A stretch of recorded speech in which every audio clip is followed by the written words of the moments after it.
सभी पत्रकार बंधुओं को नमस्कार। बहुत पहले एक फिल्म आई थी सौदागर, जिसमें हीरो थे दिलीप कुमार जी, राजकुमार जी, और बड़ी चर्चित फिल्म थी वो। कल एक फिल्म रिलीज हुई है जिसके हीरो भी नरेंद्र मोदी हैं, जिसके विलेन भी नरेंद्र मोदी हैं, जिसके कॉमेडियन भी नरेंद्र मोदी हैं, और उस फिल्म का नाम है सिंदूर के सौदागर। सिंदूर के सौदागर। प्रधानमंत्री जी ने कल कहा, मेरे शरीर में गरम सिंदूर दौड़ रहा है। मैं प्रधानमंत्री जी से पूछना चाहता हूं, पहलगाम में जिन बहनों के माथे के सिंदूर उजाड़े गए, उनके घर में अभी भी मातम है। सर्वदलीय बैठक में आपकी सरकार ने कहा कि ऑपरेशन सिंदूर जारी है। अभी भी वो खूंखार दरिंदे आतंकवादी जिन्होंने हमारी बहनों के सिंदूर पहलगाम में उजाड़े, वो पकड़े नहीं गए। और आप लाइट कैमरा एक्शन रैली में सभा सिंदूर के सौदागर बन गए। फिल्म रिलीज कर दी आपने। उन बहनों के घर में मातम है और आप निकल पड़े पूरे देश में। ये फोटो छपवा के सेना में किस पद पे आप काम करते हैं मोदी जी? आप कर्नल हैं, ब्रिगेडियर हैं, सेना के अध्यक्ष हैं, क्या हैं आप? खाली मार्केटिंग करने में लग गए। ये पोस्टर छपवा रहे हैं आपके लोग पूरे देश में। और तो और छोड़िए, शर्म आती है।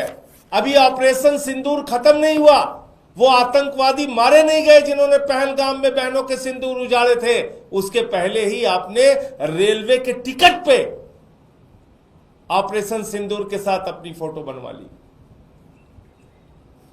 रेलवे के टिकट पे प्रचार करने लगे। प्रधानमंत्री जी, इतनी बेरहमी आपको आती कहां से है? हर चीज में वोट का फायदा लेने की सोच आपके मन में आती कहां से है? और बड़ी अजीब हालत है इस पूरे घटनाक्रम को अगर हम लोग देखें। पहलगाम में 26 लोग मारे गए, बहनों के सिंदूर उजड़े माथे के। प्रधानमंत्री जी यात्रा छोड़ के आए, सर्वदलीय बैठक थी दूसरे दिन, सारे दलों के लोग मौजूद थे। प्रधानमंत्री जी सर्वदलीय बैठक छोड़ के बिहार के चुनाव रैली संबोधित करने चले गए। फिर सर्वदलीय बैठक हुई ऑपरेशन सिंदूर के बाद। प्रधानमंत्री को बिहार की चुनाव रैली के लिए फुर्सत है, फिल्मी सितारों को मुंबई में संबोधित करने की फुर्सत है, केरला में उद्घाटन करने की फुर्सत है, वहां चुहलबाजी हंसी मजाक करने की फुर्सत है, आंध्र प्रदेश में उद्घाटन करने की फुर्सत है। लेकिन ऑपरेशन सिंदूर के बाद जो फिर से सर्वदलीय बैठक हुई, उसमें भी प्रधानमंत्री मौजूद नहीं रहते। और कल तो उन्होंने सारी सीमाएं पार कर दी। कल कहने लगे चुनावी रैली में, मेरे शरीर में गरम सिंदूर दौड़ रहा है। अभी ऑपरेशन सिंदूर खत्म नहीं हुआ। वो खूंखार दरिंदे आतंकवादी कहां हैं मोदी जी? पूरा देश आपसे पूछ रहा है, जिन्होंने पहलगाम में बहनों के सिंदूर उजाड़े। आप कह रहे हैं आपने सबको मिट्टी में मिला दिया। हमारी भारतीय सेना ने बहादुरी से 9 कैंप उजाड़े, 100 से ज्यादा आतंकवादियों को मारा, उनके सहयोगियों को मारा, पाकिस्तान के हमले का मुंहतोड़ जवाब दिया। ऐसे समय में जब हम पीओके पे कब्जा कर सकते थे, पाकिस्तान को बलूचिस्तान के नक्शे से मिटा सकते थे, बलूचिस्तान को अलग कर सकते थे, बांग्लादेश की तरह एक बलूचिस्तान अलग देश बना सकते थे, पीओके पे कब्जा कर सकते थे, ऐसे समय में आपने अमेरिका के राष्ट्रपति ट्रंप के कहने पर सीज फायर घोषित कर दिया, लड़ाई रोक दी आपने। और वो एक बार नहीं, 2 बार नहीं, कुछ अंधभक्त बीच में चिल्लाने लगे थे, अरे ट्रंप ने अपना बयान बदल दिया, बयान बदल दिया। अभी कल फिर उसने बयान दिया, 5 बार उसने बयान दिया कि व्यापार बंद करने की धमकी देकर मैंने भारत और पाकिस्तान के बीच की लड़ाई रुकवा दी। 5 बार उसने कहा ये। और आपकी घोषणा से पहले नरेंद्र मोदी जी, मैं फिर दोहरा रहा हूं, ये सीज फायर की घोषणा किसी और की नहीं, ये लड़ाई रोकने की घोषणा किसी और की नहीं, भारत के प्रधानमंत्री नरेंद्र मोदी की घोषणा है। विक्रम मिश्री जी के तो मुंह से कहलवाया गया, सिर्फ किसी को कोई कंफ्यूजन नहीं होना चाहिए, ये फैसले राजनीतिक नेतृत्व लेता है। तो ट्रंप के कहने पर व्यापार बंद करने की धमकी जो उसका दावा है, आपने सीज फायर कर दिया। अभी तक आपने उसकी बात का खंडन नहीं किया। क्या भारत के स्वाभिमान और सम्मान का, क्या भारत के संप्रभुता का, क्या भारत के गौरव का फैसला अब ट्रंप करेगा, अमेरिका का राष्ट्रपति करेगा? भारतीय सेना के भविष्य का फैसला अमेरिका के राष्ट्रपति ट्रंप करेंगे। और वो कह रहा है व्यापार बंद करने की धमकी दी, तो पाकिस्तान के साथ कौन सा उसका व्यापार है? जो भी व्यापार है वो हिंदुस्तान के साथ है।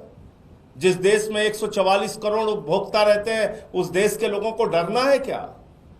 जो दुनिया का सबसे बड़ा लोकतंत्र है, उसे डरना चाहिए क्या व्यापार बंद करने की धमकी के नाम पे? जो दुनिया की 5वीं बड़ी अर्थव्यवस्था है, उसको क्या व्यापार बंद करने की धमकी के नाम पे डरना चाहिए? इन बातों का आपने कोई जवाब नहीं दिया प्रधानमंत्री जी। हाँ, फिल्म रिलीज जरूर कर दिया, ऑपरेशन सिंदूर के पोस्टर जरूर लगवा दिए आपने पूरे देश में, आपकी पार्टी वाले प्रचार जरूर कर रहे हैं, आपको सेना का ब्रिगेडियर, कर्नल, सेना अध्यक्ष पता नहीं क्या बना दिया है, चश्मा उस्मा पहन के टोपी लेके आप निकल पड़े हैं। अब पूरे देश में कह रहे हैं बहनों के सिंदूर उजड़ गए, बस एक वोट दे दो, सिंदूर के नाम पर इस बार एक वोट दे दो। एक वोट चाहिए, बिहार में चाहिए, बंगाल में चाहिए, पूरे देश में चाहिए, बस एक वोट चाहिए मोदी जी आपको। तो ये फिल्म जो सिंदूर के सौदागर कल मोदी जी ने रिलीज की है, मैं देश की जनता से कहना चाहता हूं, पहलगाम में जिन बहनों के माथे के सिंदूर उजड़े, उसको भूलना नहीं। जिस प्रकार से ट्रंप का दावा है कि व्यापार बंद करने की धमकी के नाम पर पीओके पे कब्जा करने का मौका प्रधानमंत्री ने गंवाया है, बलूचिस्तान को अलग करने का मौका प्रधानमंत्री ने गंवाया है, इस अपराध को भूलना नहीं, याद रखना और बार बार मोदी जी से सवाल पूछना। ये नाटक, नौटंकी, ड्रामेबाजी, ये भाषणबाजी, इसके चक्कर में आपको नहीं फंसना। ये रेलवे का टिकट है, ये रेलवे के टिकट में प्रचार शुरू हो गया। अभी ऑपरेशन सिंदूर जारी है, बंद नहीं हुआ, उसके पहले ही प्रचार शुरू हो गया। तो ये कितना शर्मनाक है, आप खुद से सोच सकते हैं। मैं इतनी ही बात कहना चाहता हूं कि भारत के प्रधानमंत्री नरेंद्र मोदी चुनाव के लिए, वोट के लिए किसी भी हद तक जा सकते हैं और कैसा भी हथकंडा अपना सकते हैं। उनको किसी भी तरह की कोई शर्म, कोई हया, किसी भी प्रकार का कोई संकोच नहीं है।